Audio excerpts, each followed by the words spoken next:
A very good evening to you all and a very warm welcome to Target for IQ. I hope you all are fine and studying very hard. So I guess that आप लोगों को RJS pre के बारे में पता होगा that RJS ने अपना प्री का रिजल्ट डिक्लेयर करा है. So I hope most of you have cleared it. So a very big congratulations to all those who have cleared. If you are watching this video. And अगर आपका किसी वजह से नहीं हुआ है RJS pre, so don't get disheartened. So failure is a part of life. आपको कभी भी ना मतलब फेलियर से डरना नहीं है या फिर डिसहार्टेन नहीं होना है दैट मेरा नहीं हुआ अब क्या होगा एंड ऑल दीज थिंग्स. आपको सीखना है आपके वीकनेसेस क्या है, आपके स्ट्रेंथ क्या है, ये आपको सब कुछ फेलियर से पता चलता है. ठीक है, तो आप उससे अपने लेसन्स लो और आगे बढ़ो. हमारे पास बहुत सारे वैकेंसीज अभी पेंडिंग है 2022 के लिए. जब भी ये पैंडेमिक ओवर होगा, लाइक ये ओमिक्रॉन का जो केसेस है वो थोड़े से रिलैक्स्ड होंगे, कम होते जाएंगे, तो बहुत सारे वैकेंसीज को आपको देखने को मिलेंगे. इवन हमारे पास है भी MPCJ का वैकेंसी है, यूके की वैकेंसी, उत्तराखंड की वैकेंसी आई है, डीजे से आएगी, बिहार 32nd अपकमिंग है. तो हमारे पास अपॉर्चुनिटीज है, आपको बस पढ़ते रहना है, आप अपनी प्रिपरेशन करते रहो. Don't get give up and don't get disheartened. So इस सिलसिले में हम आपकी मदद करने के लिए एक नया सीरीज लेकर आए हैं, that is supreme court judgments, जिसका पार्ट 1 हमारे चैनल पे ऑलरेडी अवेलेबल है. So please go and watch that. ये पार्ट 2 है. So in that part 1 we have discuss around 10 cases. इसके पार्ट 2 में भी हम 10 केसेस देखेंगे और मैंने बहुत रिफाइन करके केसेस लेकर आई हूँ. दैट इज कि जो भी एक्ट्स हमारे कोर्स में है, सिलेबस में है, whether it is any state judiciary, उन केसेस को हमने यहाँ पे कवर करा है. So in that regard we have first case of P. Mohan Raj and others versus MS Shah brothers Ispat limited. इस केस में क्या कहा गया था, that the declaration of moratorium under section 14 of IBC, that is insolvency and bankruptcy code, covers criminal proceedings for dishonor of check under section 138 of NIA against corporate debtor. कुछ समझ में नहीं आया, कोई बात नहीं. सेक्शन 14 होता है IBC का, उसमें मोरेटोरियम पीरियड की बात करी है. दैट जब मोरेटोरियम पीरियड डिक्लेयर होता है तो certain things are prohibited. Like आप सूट नहीं फाइल कर सकते हो. लाइक हमने पहले देखा होगा 2020 में, इवन 2021 में जब लॉकडाउन थी तो गवर्नमेंट ने, बैंक ने मोरेटोरियम पीरियड एक्सटेंड करा था दैट आपको EMI नहीं पे करनी है.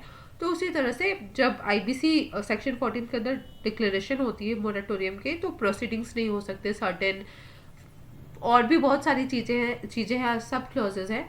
उसमें सेक्शन 138 के अंदर, NIA एक्ट के अंदर जो क्रिमिनल प्रोसीडिंग्स होती है वो भी प्रोहिबिटेड है. That was held in this case, that is P. Mohan Raj and others versus MS Shah. Moving ahead, तो यहाँ पे आपका NIA एक्ट से एक केस बनता है, डायरेक्ट क्वेश्चन आ सकती है इस पर्टिकुलर केस से. So the other case is Dakshin Haryana Bijli Vitran Nigam limited versus MS vision technologies private limited. इस केस में क्या कहा गया था, ये arbitration and conciliation act as well as आपका लिमिटेशन एक्ट से कंसर्न करता है. लिमिटेशन एक्ट के अंदर आपको पता होगा दैट जब साइन कॉपीज आपको मिलती है जजमेंट की, उस दिन से, जिस दिन मिलती है उस दिन से लिमिटेशन पीरियड काउंट होता है. सिमिलरली जब पेटिशन फाइल्ड है section 34 of arbitration and conciliation act के, तो जिस दिन आपको अवार्ड की साइन कॉपी मिलती है उस दिन से लिमिटेशन पीरियड काउंट होती है. सिंपल. सो इस केस में आपको समझ में आ गया होगा दैट आर्बिट्रेशन एक्ट का सेक्शन 34 के अंदर भी लिमिटेशन एक्ट अप्लाई होती है, right. So moving ahead, we have a very important case. आप इसको प्लीज नोट डाउन कर लेना. ये CRPC इवन कॉन्स्टिट्यूशन के रिगार्ड में भी अच्छा केस है, बहुत इंपॉर्टेंट केस बनता है. That is Fakhre Alam versus state of UP. इस केस में डिफॉल्ट बेल के बारे में आपको पता होगा दैट सेक्शन 167 ऑफ CRPC जब आप पढ़ते हैं तो वहाँ पे जो इन्वेस्टिगेशन चलती है उसका एक टाइम लिमिट दिया है कि पर्टिकुलर टाइम पे आपको कंप्लीट करना है.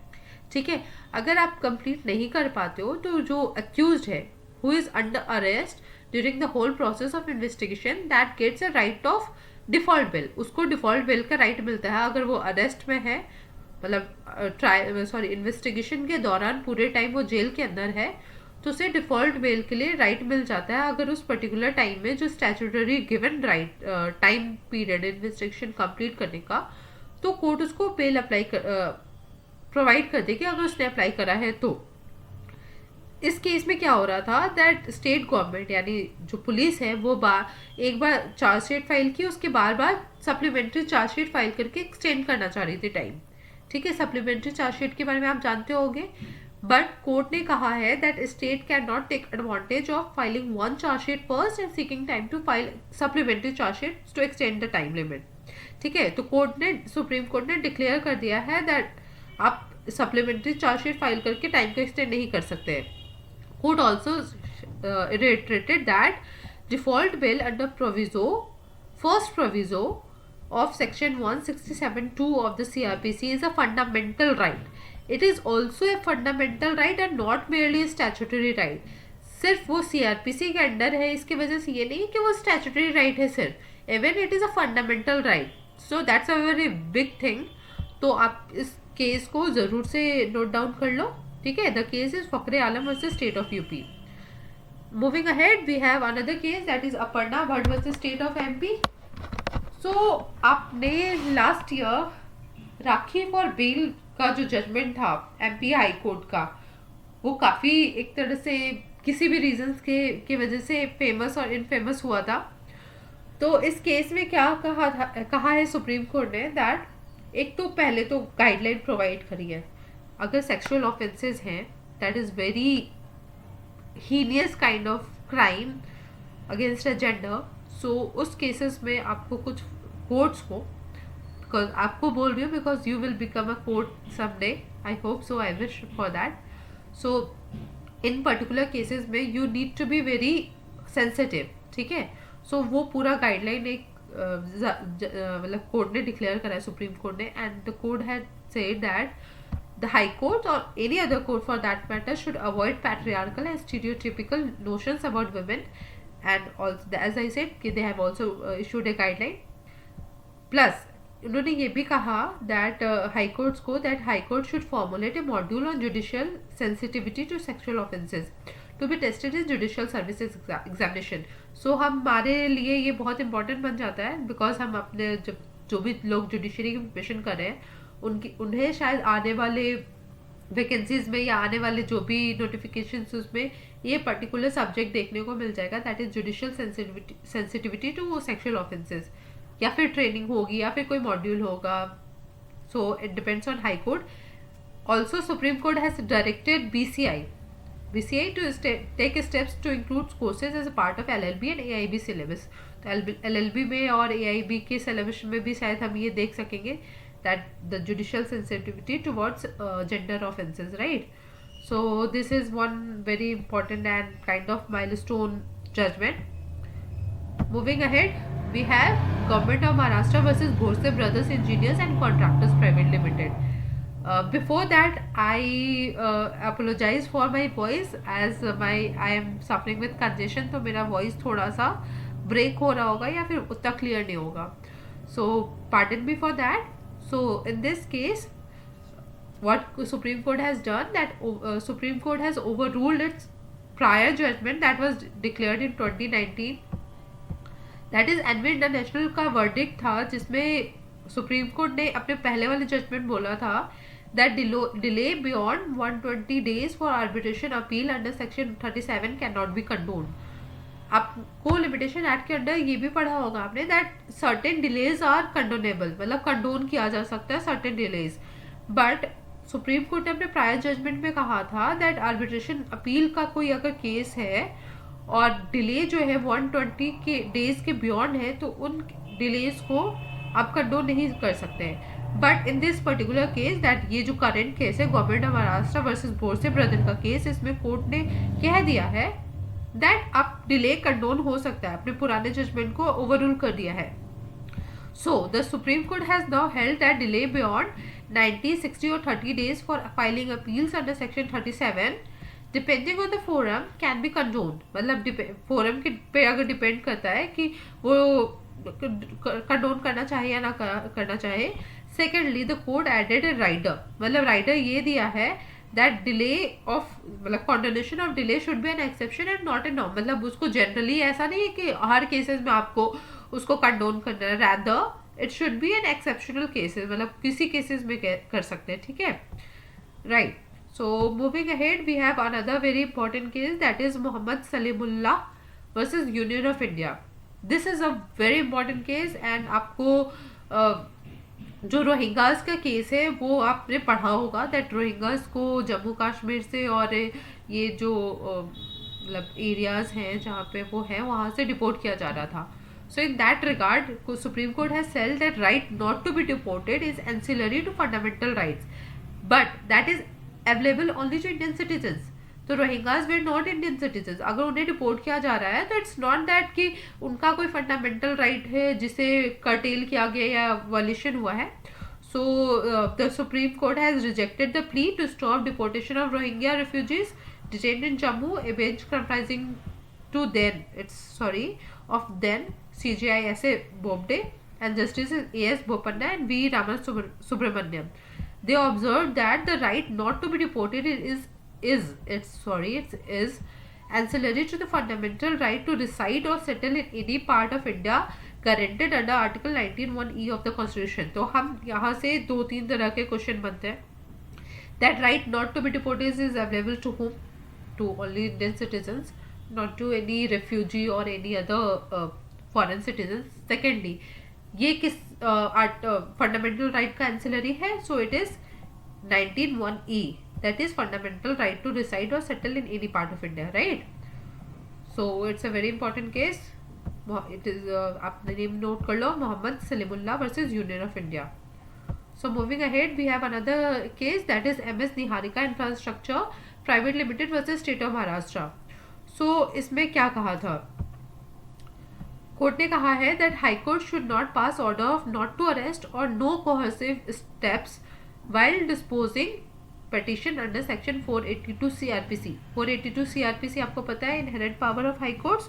तो हाई कोर्ट जब FIR क्वॉश करती है तो बहुत ही बार अगर आप प्रैक्टिकली प्रैक्टिस करते हो तो प्रैक्टिकल फील्ड में हो तो आपने देखा होगा उनके ऑर्डर्स में होते हैं that is no coercive steps या नॉट टू अरेस्ट. तो इस केस में सुप्रीम कोर्ट ने कहा है that high court shall not pass such orders. So high court said that supreme court said that while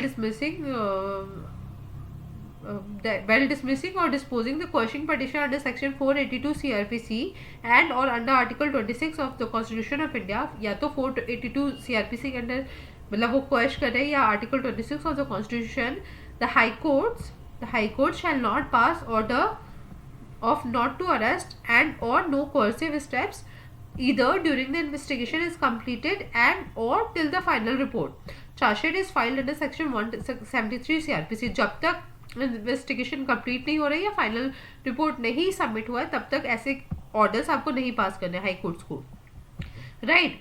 so also it was observe that when the investigation is in process and the facts are hazy and the entire evidence material is not before the High Court, the High Court should restrain itself from passing the interim order of not to arrest or no coercive steps to be adopted, and the accused should be relegated to apply for anticipatory bail under section 438 CRPC before the competent court.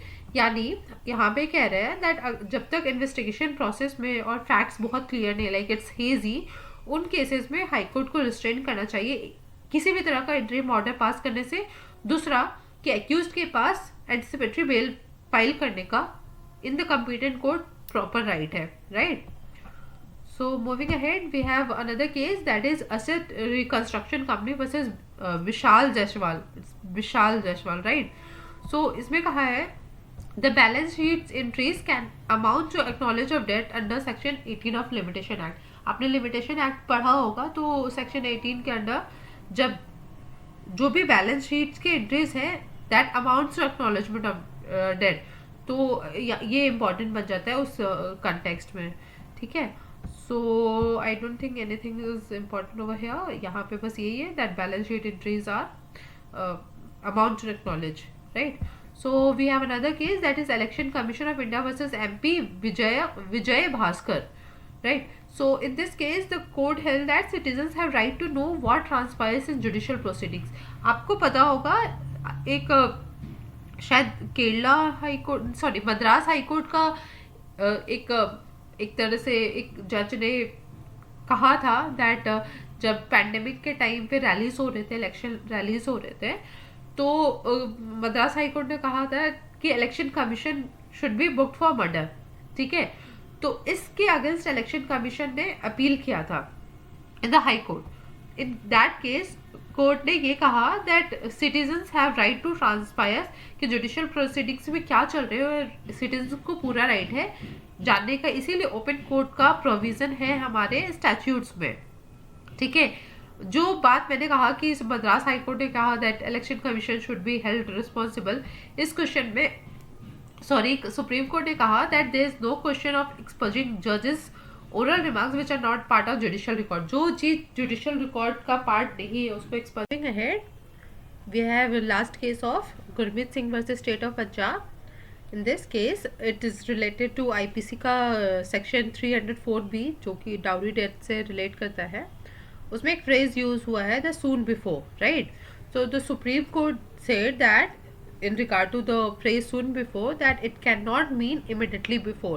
soon before immediately before नहीं हो सकता है. So what it could be? It said that prosecution must establish the existence of proximate and live link between the dowry death and the cruelty or harassment for dowry demand by the husband or his relatives. It also observed that section 304 IPC does not take a pigeonhole approach in categorizing death as homicidal or suicidal or accidental. तो दो बातें कही है, एक तो सून before immediate before नहीं हो सकता है, दूसरा प्रोसिक्यूशन को एक मतलब एक लिंक इस्टेब्लिश करना होगा that should be the live and proximate link, मतलब प्रॉक्सिमेट लिंक होना चाहिए बिटवीन द डाउरी डेथ जो कि डेथ हुआ है एंड या तो हरासमेंट या cruelty in the relation of demand of dowry या तो हस्बैंड या उसके रिलेटिव्स के द्वारा. Secondly IPC section 304B IPC does not take a pigeonhole approach. Pigeonhole approach नहीं लेता है इन कैटेगराइजिंग डेथ. डेथ या तो होमिसाइडल होगा या सुसाइडल होगा या एक्सीडेंटल होगा, ऐसा कुछ नहीं कहता है 304 IPC, right? So that's it in this case. I hope you like this. I mean, it was helpful to you all. Thank you very much.